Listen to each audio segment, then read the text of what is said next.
What's up, Culinary 2? Hope y'all having a great week so far. And hey, can we keep it down? Come on, let's get through this. Read the face. Read it. Right here. It ain't changing. Now I gotta make it feel like class every once in a while because I gotta yell at y'all. I'm not, hey, sit down. Bathroom break is after the video. Don't go getting a snack and going to the bathroom and just playing my video and listening to me. You need to look at the face. Look at the face. Read the face. I gotta just make it feel like class every once in a while. But hey, I hope everything is going good. Hope you've been enjoying these lessons and stuff like that. I'm hoping to see y'all soon. At some point, we'll do a class together and stuff like that, so I can actually see y'all faces, hear from you, and stuff like that. Because I am missing you guys for the most part, somewhat, maybe a little bit, un poquito. There we go. So anyway, today got a couple housekeeping notes I want to go over with you before we get in. Number one, attendance. Please make sure that you're checking in. Remember, attendance is important because that lets me know that you're actually getting involved and you're doing what you're supposed to be doing, which leads me to number two, your classwork. Don't wait till the end and try to cram it all in. All right? Because let's be honest with ourselves. You didn't learn nothing. If you just cram it in all at the end, you didn't learn a thing. You probably got work from your friend. You just copy and paste and you throw it in and you turn it into me and you get a grade for it. If grades are all that matter to you, okay, fine. But if you actually want to learn something, take some time and actually learn it, okay? I'm going through these states. You may never get to travel to any of these states or even around this country. So wouldn't it be nice to know what some of these things are when you hear people talk about it and stuff like that, rather than sit there and look clueless because you have no clue and you went to culinary school and you still have no clue when people are talking about certain things in certain parts of the country? Think about it like that, okay? Learn something. Open your mind. Take a few minutes and do it, okay?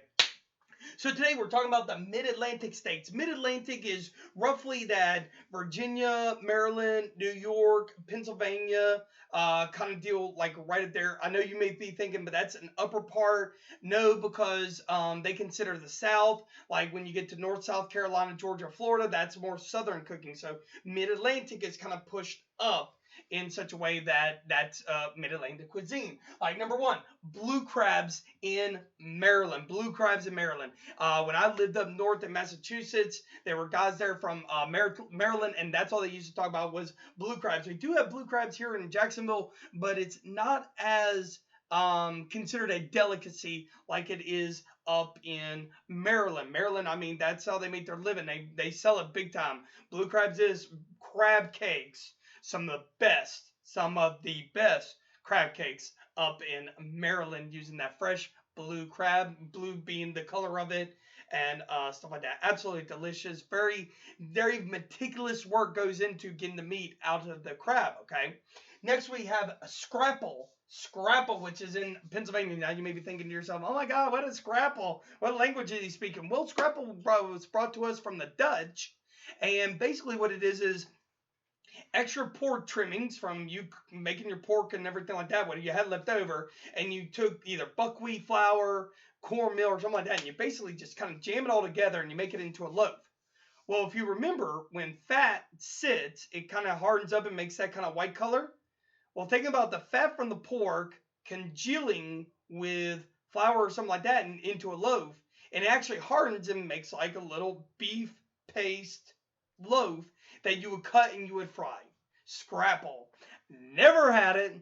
Sounds interesting, but I don't know if I'd necessarily want to be the one eating it. But I would, y'all know me. I'm about willing to try anything, okay? So, scrapple, very interesting thing that I was reading up on.